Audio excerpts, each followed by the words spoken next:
There are truths that are never whispered aloud. They're hidden beneath layers of romance, veiled in sweet metaphors, disguised as noble ideals. These are truths that no one wants to look at directly because if they did, everything they believed about love, connection, and forever would begin to crumble. And yet it's precisely within those uncomfortable truths that freedom resides. The kind of truths that don't caress, they strike, that tear at the soul, but also open the eyes. And there is one truth in particular that many men are not prepared to hear. A woman does not love the way you love. She never has, not out of malice or deceit, but because her internal logic, her emotional architecture, responds to a system that is not yours. While you build castles in the air, dreaming of eternity, she evaluates, selects, adapts. While you love from a deep yearning for fusion, she acts according to something older, more biological, more pragmatic. But you didn't know that. No one told you. Since childhood, you were taught that one day she would appear the right one. You were fed stories where love heals everything, where sacrifice is always rewarded, and where if you give it your all, you'll receive the same in return. You were told persistence was romantic, that crying for love was noble, that surrendering completely was the right thing to do. But they didn't tell you the most important part, that the kind of love you expect, the one that gives itself unconditionally and forever, is not the one that often governs how many women choose and love. Schopenhauer saw it with brutal clarity. He wrote without decoration, without the softening of poets or the sweetness of novelists.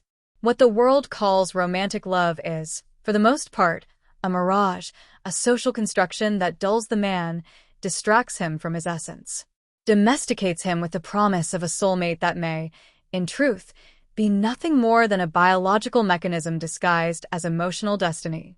The philosopher didn't say this to wound, but to awaken. He warned that the female instinct, though it doesn't come from disdain or cruelty, is programmed to seek protection, stability, continuity. That it often operates without the woman even being consciously aware of it, guided by the cold laws of natural selection.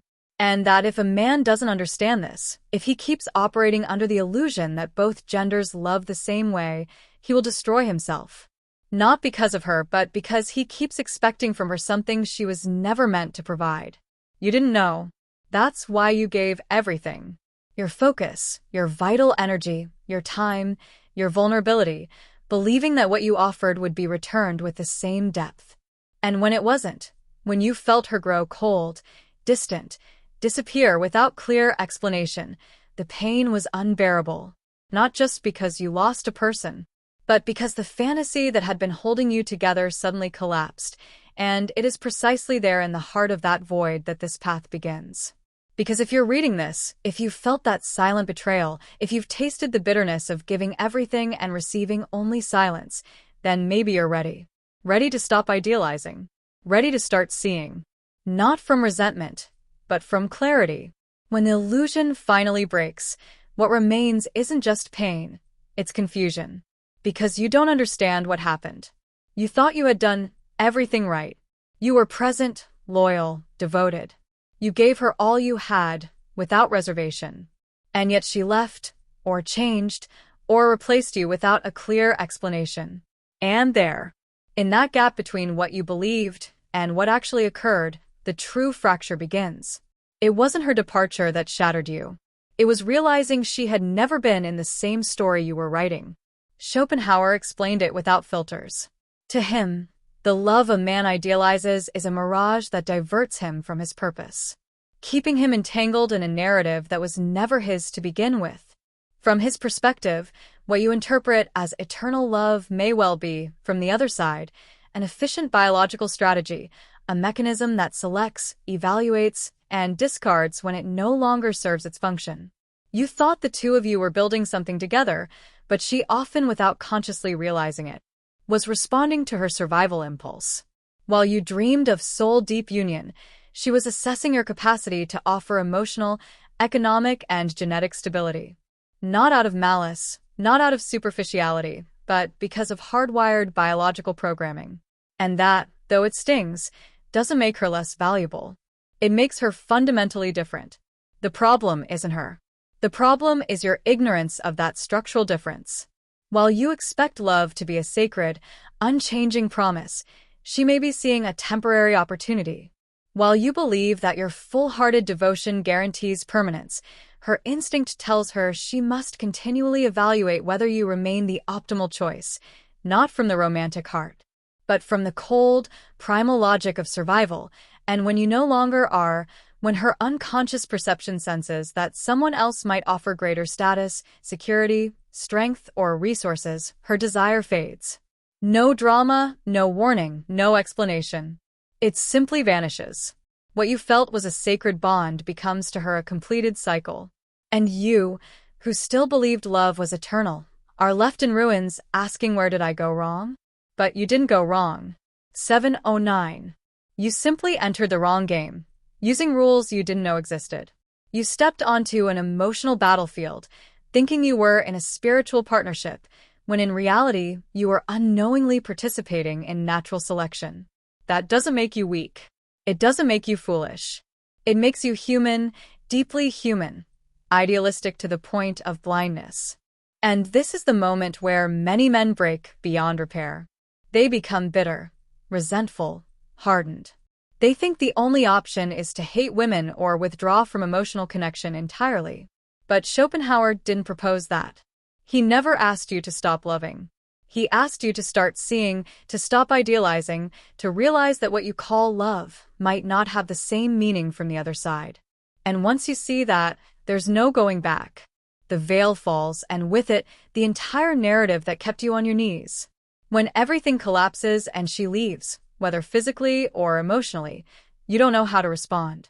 You're unprepared because you didn't enter this bond through convenience. You entered through hope, through the deep conviction that she was the one. Not a chapter, not a phase, not a possibility, but the final destination. That's why when she pulls away or someone else appears in her orbit, your entire world disintegrates. You feel the chill of the unexplainable, and worst of all, you blame yourself, so you try harder. You multiply the messages, the gestures, the desperate acts of affection. You fight to save what you had.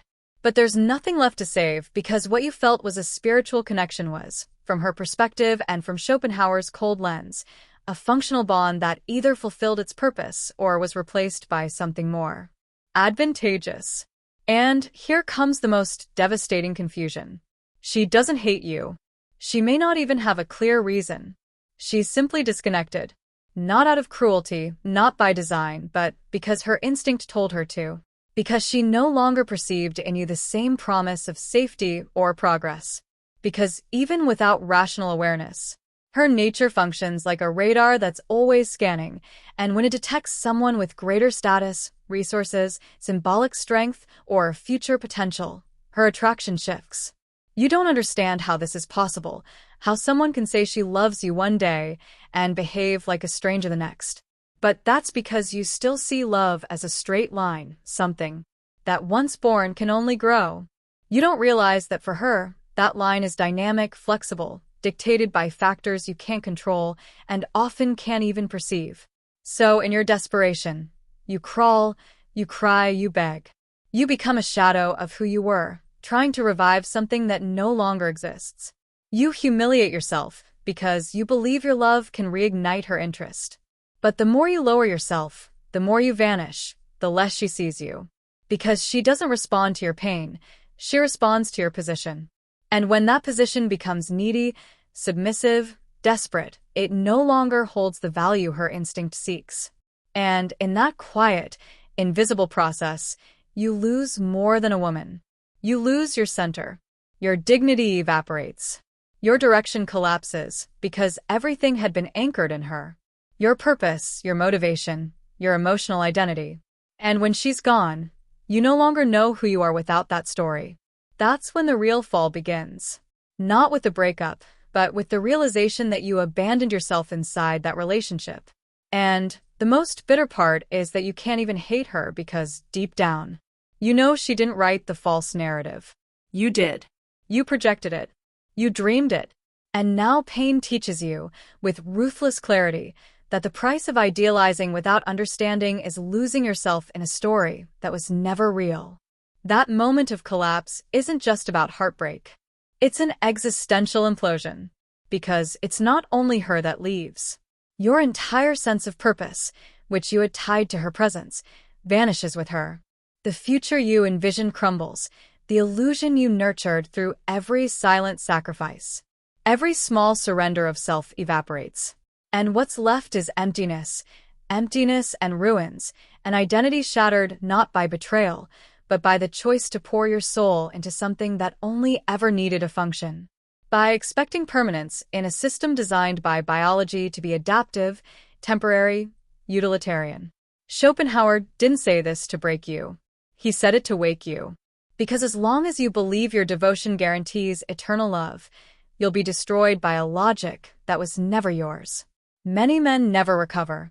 They remain there, trapped in a shattered narrative, repeating the cycle, chasing the same illusion with different names and faces over and over, hoping that this time it's different. But nothing changes, because it's not the woman who must change. It's your perception that must shatter, your understanding, your mental framework, the story you believed was happening, and for that, you must face a brutal truth. You allowed it not as guilt, but as key. You were the one who gave everything without requiring real reciprocity. You were the one who shifted your direction to fit into hers. You were the one who stopped building your own kingdom to invest in hers. You believed that love meant pain, that persistence was noble, that giving up was cowardice. But the real cowardice is continuing to feed an illusion that's killing your soul. When you repeat that phrase, "I allowed it," you're not condemning yourself. You're reclaiming power. Because if you're the one who betrayed yourself, then you can also be the one who saves yourself. You can stop idealizing. You can stop seeking validation from someone who doesn't see you as an equal. You can start looking at yourself with the same intensity you once looked at her. Not to harden, not to hate, but to awaken. Because deep down, you don't want revenge. You don't want punishment. What you truly want is clarity. And that clarity begins when you stop searching for answers in her shift and begin searching for the reason why you gave so much. Without boundaries, when you understand that what hurts isn't just her absence, it's the abandonment of yourself. That man staring back at you from the shattered mirror, the one who no longer knows who he is, was not born from her actions. He was born the day you stopped respecting yourself, the day you decided she was worth more than your peace, your purpose, your vital energy. And the only way out of that abyss isn't through more romance, more hope, or blind faith. It's through truth. A truth that burns your eyes if it must, but finally lets you see. Because as long as you remain sedated by the narrative they fed you, you will continue begging for emotional crumbs, believing it's love. But that's not love. That's dependency. And dependency destroys more souls than rejection ever could. And then comes the day when you can no longer keep lying to yourself. The day when something inside you breaks so violently that no sweet phrases or nostalgic memories can hold it together. That's the day you look the illusion straight in the eye and realize it wasn't her who destroyed you. It was you for dreaming with someone who was never dreaming the same dream. Schopenhauer didn't give you a blueprint for hatred. He offered you a mirror, one that not everyone dares to face. Because what it reflects is not her. It's you, your need to idealize, your desperation to be loved, your chosen blindness. And if you can hold that gaze without flinching, without justifying, without fleeing, something shifts, something deep. Something no one can ever take from you again. That's real freedom. Not the one you scream to convince yourself you're fine. Not the one you pretend in front of others. The kind of freedom born from properly lived pain.